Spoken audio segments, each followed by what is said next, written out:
हरे कृष्ण, राधे राधे। कुंज बिहारी श्री हरिदास जिया का माधव चैनल में आप सभी भक्तों का स्वागत है। भक्तों, आज देखिए मैं एक वीडियो बना रही हूँ। जो आज ये वीडियो बन रही है वो भक्ति के ऊपर बन रही है कि काफ़ी भक्तों ने कहा है कि हम जब पूजा पाठ करते हैं, माला जपते हैं तो हमारा ध्यान थोड़ा भटक जाता है। तो हम ये क्या हमसे अपराध हो रहा है क्या? हम अपने कर्म बिगाड़ रहे हैं? कभी किसी का फ़ोन आ रहा है, किसी से बात करते हैं तो कुछ हमारे से ऊपर नीचे शब्द निकल जाते हैं, तो ये इससे हमारे कर्म बिगड़ रहे हैं। तो हमें ऐसा नहीं करना है। हमें तो सिर्फ भक्ति में जाना है। बिहारी जी को सिर्फ उनको ही याद करना है, बाकी हमें किसी से कुछ मतलब नहीं रखना है। तो देखिए, मुझे जब ऐसा किसी ने कहा तो मैंने उनसे ये पूछा कि आप सांसारिक जीवन जी रहे हो? तो उन्होंने कहा, हाँ, मैं शादीशुदा हूँ और मेरा परिवार है।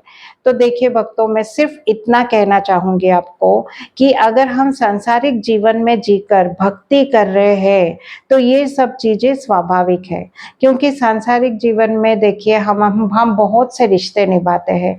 बहुत से रिश्तों को निभाकर हम ये भक्ति करते हैं। जैसे हम सभी रिश्ते निभाकर सभी के लिए टाइम देकर सभी को हम टाइम देते हैं और उसमें से कुछ समय निकाल कर हम हमारे ठाकुर जी की सेवा करते हैं। उनके लिए हम टाइम निकालते हैं, उनके लिए हम माला जपते हैं।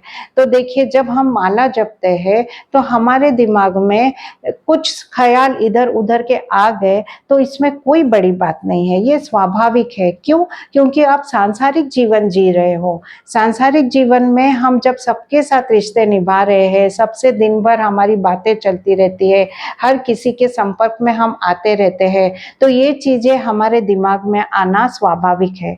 इसके लिए आपका कर्म बिगाड़ नहीं रहे हो। और दूसरी बात कि अगर आप किसी से बात कर रहे हो, अगर किसी के लिए कुछ आपने बोल दिया तो इसमें भी कोई बड़ी बात नहीं है।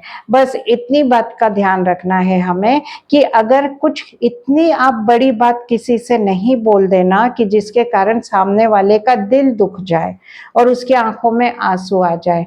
हमने अपने मुंह से कभी ऐसे अपशब्द नहीं निकालने चाहिए कि सामने वाले का दिल दुख जाए, उसे इंसल्ट फील होए कि अरे इसने कितना मुझे गलत बोल दिया।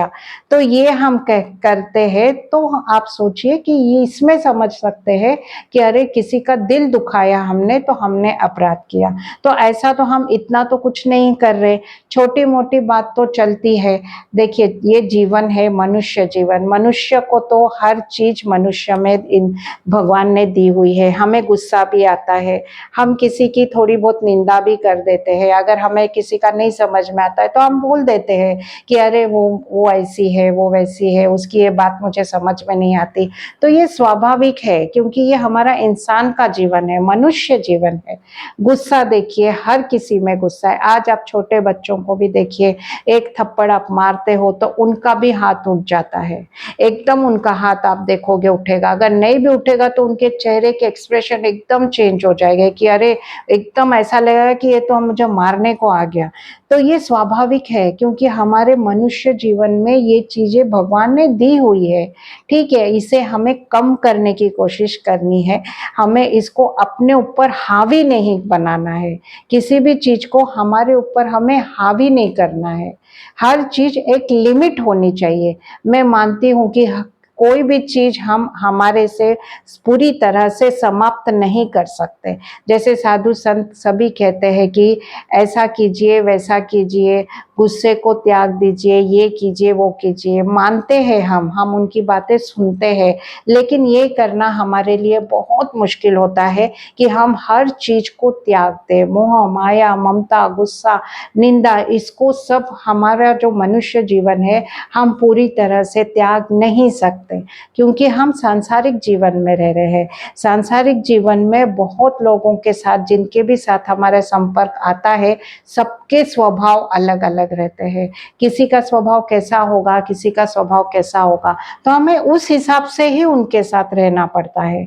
अगर कोई गुस्से वाला है, कोई हमारा इंसल्ट कर रहा है, किसी ने हमें मार दिया, तो हम क्या शांति से उसकी मार खाते रहेंगे? एक थप्पड़ देंगे हम शांत रहेंगे, नहीं हमें अपराध नहीं करना है, गुस्सा नहीं करना है।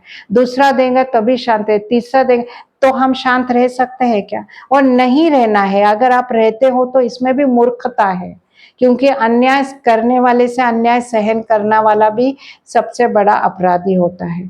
तो इसीलिए देखिए कि ये सब सांसारिक जीवन है, इसमें ये सब चीजें होनी ही होनी है। तो इसको आप ज्यादा दिल पे लगा के मत रखिए। आप ऐसा बिल्कुल भी मत सोचिए कि मुझे सिर्फ भक्ति करनी है और ये चीज नहीं। अगर आपने ऐसा सोचा तो आप सांसारिक जीवन कैसे जियोगे? आपको अपने संसार में, अपने परिवार में रहकर भक्ति करनी है। और आप बिल्कुल भी ऐसा मत सोचिए कि मुझे कुछ नहीं चाहिए, सिर्फ भक्ति चाहिए। क्यों? क्योंकि अगर आपने सोचा, ऐसा सोचा, तो आपको आपके संसार को, परिवार को त्यागना पड़ेगा, और ये आपको कभी भी नहीं करना है। सांसारिक जीवन में रहकर भक्ति करना ये सबसे ऊंची भक्ति मानी जाती है। इसे ऊंची भक्ति कहा जाता है, क्योंकि सांसारिक जीवन में जीकर हम भक्ति कर रहे हैं। तो भक्तों, मैं आप सभी से यही कहना चाहूंगी कि अगर आपके मन में ऐसा कभी आता है कि अरे मैं संसार में रह के, परिवार में रह के ठीक से भक्ति नहीं कर पा रही हूँ, तो ये गलत है। क्योंकि सिर्फ माला जपना और भगवान का भजन करना यही भक्ति नहीं कहते, इसे ही भक्ति नहीं कहते। भक्ति काफी काफी तरह की होती है, बहुत तरह की होती है। जैसे किसी के ऊपर आपने दया कर दी, कोई बाजू में रहता है, कोई अकेला रहता है, कोई वृद्ध रहता है, अगर उसकी आपने मदद कर दी, इसे भी आप भक्ति कहोगे। बहुत तरह की भक्ति होती है। भक्ति मतलब क्या? जिससे हमारे कान्हा जी खुश हो जाए।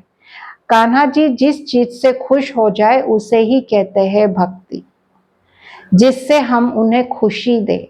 अगर वो किसी चीज में खुश हो जाते हैं, हमें ऐसे लगता है अरे मेरे ये करने से मेरा कान्हा खुश होता है, तो आप समझ लीजिए कि आप वही भक्ति कर रहे हो।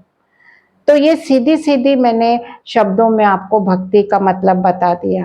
तो देखिए, भक्ति ऐसी ही होती है। जरूरी नहीं है कि आप अगर माला नहीं कर रहे हो तो आप ऐसे समझो कि अरे मैं कुछ नहीं कर रही हूँ, भक्ति नहीं कर रही हूँ। देखिए, हम भी वृंदावन में रहते हैं, हम कुछ नहीं करते, हम माला नहीं जपते, कुछ भी नहीं करते, लेकिन जब भी हमारे पास कोई भक्त आता है तो हम उन्हें बिहारी जी मंदिर लेकर जाते हैं कराने के लिए, दर्शन करवाने के लिए। किसके? बिहारी जी के दर्शन। और वो भक्त भी हमसे मिलकर बहुत खुश होते हैं, हम उनके साथ समय व्यतीत करते हैं, और वो भक्त को भी बहुत खुशी होती है हमारे साथ समय व्यतीत करके। तो देखिए, ये भी क्या है? भक्ति का ही प्रकार है, क्योंकि हम किसी को समय दे रहे हैं, उन्हें खुश कर रहे हैं, उन्हें बहुत अच्छे बिहारी जी के दर्शन करवा रहे हैं।